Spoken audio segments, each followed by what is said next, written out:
Madam Okay. Chair, Go ahead.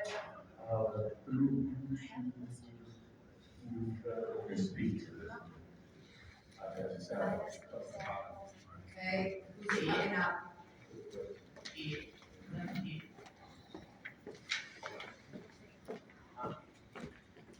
Lauren, you're coming up?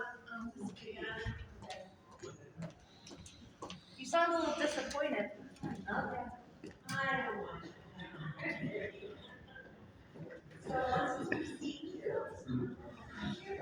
So, through you to the speaker. Good evening. good evening.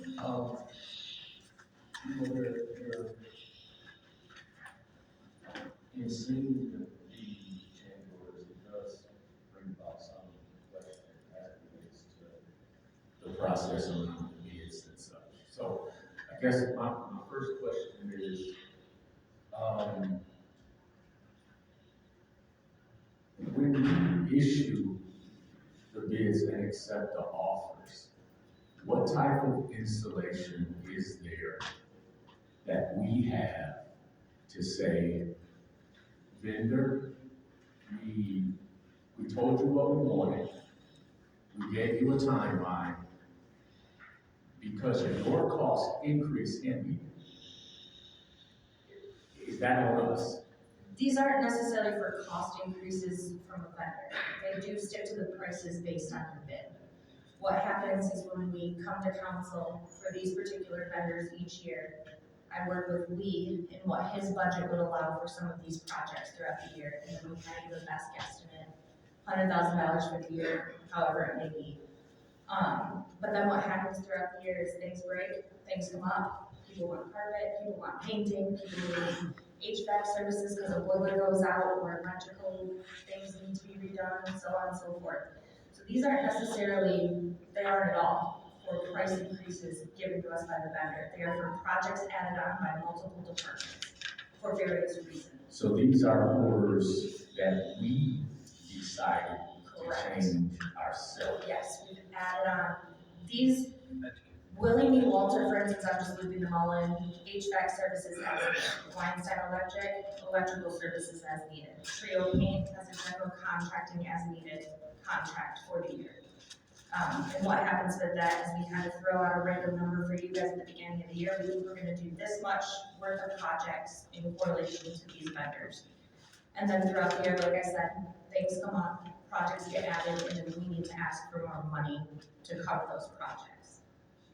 So it's more or less, yes, we do multiple bids throughout the year, but there are some things we stick to using our vendors to do those projects. So instead of having a camera installation being done on one of our properties and bidding that out, we have our as-needed contractor on that for that reason. So we don't always have to do the bid process for these multiple projects we need throughout the year. Does that help clarify? It does provide some, I don't know if I want to say clarity or explanation, but it does provide more information than I otherwise understood. So thank you there. And if I guess if I'm looking at this correctly, then given what you just offered for additional information, the summary of proposed action then sort of gives a list of those things that we added there to, we asked Yeah. to have done. Yep, and to clarify, I did speak with Lee to kind of get an outline for these vendors on what those would be for the projects. Basically, these would be projects that we intend would be completed by June 30th for the fiscal year. So these are projects that have already been completed. Some of them are throughout the vendors due to emergency issues. Okay. And having to come back and say, hey, we need to cover that, for instance. So one of the instances was the water main break at City Hall. Obviously, that was something we didn't plan for and had to fix it immediately. So William E. Walter, that was one of I'm just using it as an example. That was one of the reasons for the partial change order to our HVAC services contract, if that makes sense. All right, I think I'm good. Thank you. Any other discussion? But So just to be clear, for the folks listening, 90% of the change orders are not really change orders, they're contract out changes, but they're more likely scope additions that we. yeah, I don't wanna say for all projects here, you know, we have Eagle projects and things like that are legitimate. You know, you start to get into a project and realize, oh man, more foundation work needs to be done or whatnot, and that would result in a change order, generally to the scope of work. Right. It's not always an increase that a vendor throws on the city as a burden, right? Saying, oh, These are changes. to our correct, like, house. oh no, we, asked. right. So, why don't we bid these out? Because how do we know? We do. We bid them out for as-needed services for the year. So that way, every little project that comes up, So we we don't got- have to so- individually bid. So, part of this one was, if I recall correctly, cameras for the 12th Street Drive. The fleet garage, yes, correct. So we have 3 bids on this?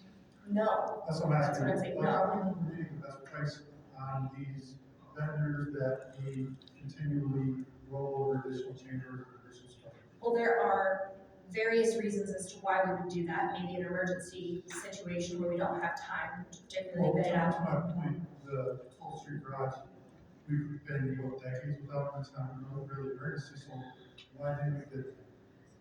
That I would have to find out from Fleet and I just Pete. wanna make But I sure. will say we did bid out water pollution control surveillance recently. Yeah, And that was a different vendor. That's global. That was bid out separately. No, what I'm trying to get at is, you told me what the programs that are doing, this dollar amount doesn't seem outrageous to me. But how do we know that we're spending taxpayer money wisely? We don't get into these continual contracts that every year we roll over, $3 million worth. But actually, they don't get. So I guess I would have to clarify to show you guys what the scope of work would be for these particular services. So for instance, trios under a 3-year contract. We bid out a 3-year contract. Okay, so Weinstein, I'd have to see, I think we're in year 2 of 3 of a contract with them, for instance. We bid that out, we will bid that out next time, and that is based on Weinstein as a union company. They will give us basically hourly rates for journeyman, apprentice, so on and so forth. So these time and material? Well, it would all depend on what it is, yeah, mainly it would be time and material based on the bid. So they would give us a quote individually for each particular project under their contract that they're given. And that's the price that we would get on that. So what I'm hearing about this is we bid this out, and I think Weinstein wins every year. And, they know once they submit low hourly rates, that they continually write their own paychecks because we don't push back and we don't see anything forward. That's my issue. I'm gonna support this, but I think we have to look at these continual change orders that we roll over with the same vendors. We're basically giving them a blank check. Because they win and say, oh, I want to give you $30 an hour. Because I know come June, those additional projects are gonna come up, and I can make my room. I'm not saying that's what we're doing, but when we continually, give these contracts, we no bid of what they're gonna do, the perception is they're gonna go bid, they can double the price that we can get, a competitive bid. And I think it's also important to understand there are multiple projects throughout the year too that would come under a bid threshold as well, which would be 10,000. These aren't, Some of them are that would add up to that total amount we give them every year though. So you have to understand too how inefficient it would be to do a bid process individually for every piddly project that is sometimes completed throughout the city, if that makes sense. No, it does, because, the admin time might be $30, and that equals X amount of dollars, but No, you're talking weeks on end for a bid process is my point, to hold up a project if we were to bid out all of the small bid ones. labor, we just have to figure it out. Thank you. Is there anyone else in the first room? Go ahead. So I am in agreement with Councilman Piper, and I know that we have people who question, why thing is everything, it seems like, and they always continuously bring us change order. And that's a problem, serious problem for me, because we know there are other electricians that aren't able to get in. And they're continuously bidding low, and then it comes back, and it's like they're protected. And this has got to stop. It's the same thing as with re-rate for the trash carts, they were $250,000 cheaper. And yet, we were a car company that was $250,000 higher. That made no sense. There's problems, and this guy was emailing everyone. And so we're looking at Weinstein, we've got electrical, it's small electrical contractors.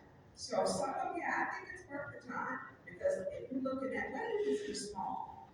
Well, I'm saying anything considered a small purchase per the city purchasing ordinance would be under $10,000. Okay. But that would require competitive bid. Okay, and so if you look at contractors review, or even like cities that minorities that would include, minorities, whatever, or I think that we need to get an opportunity, because right now, they're just, they take it on. Every project has it, just about. I mean, they got a whole legal thing.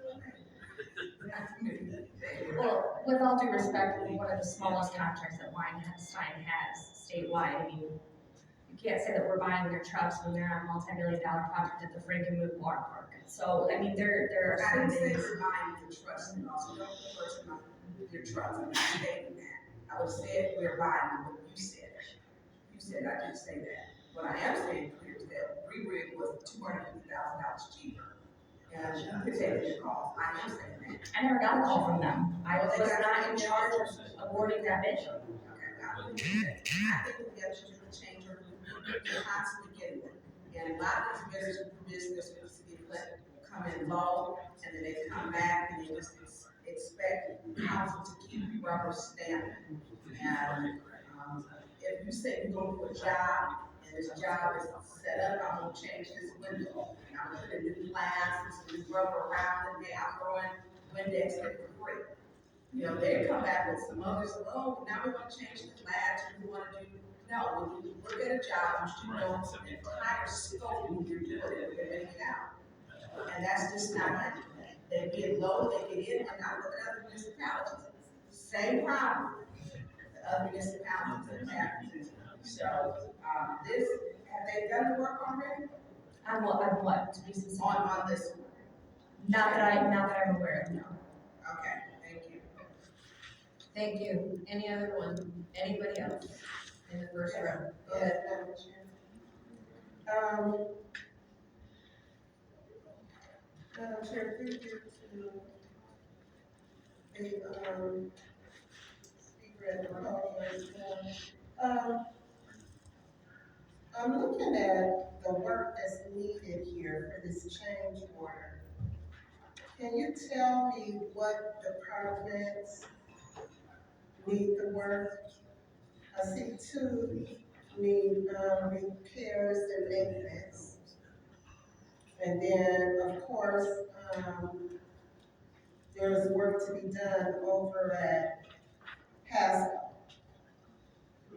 for Pale, right? So, on my understanding, this is under facilities management, so I did call Lee to get clarification on what the specifics of this particular change order was, and I did share that with Councilman Piper a minute ago. So it would be kind of a combination, right, as facilities management, doing all of our facilities, but there's a camera install over at the Fleet Garage, so you can call that both facilities and fleet.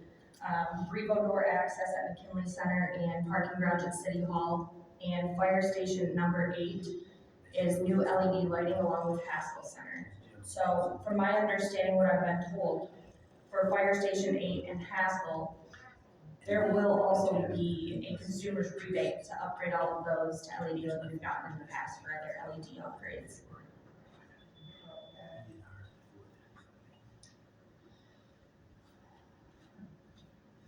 So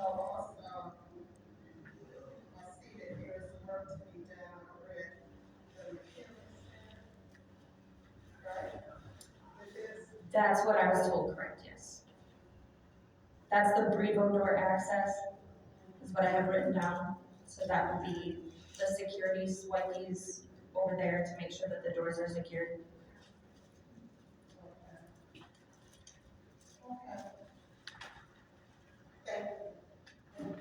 Any other discussion in the first round?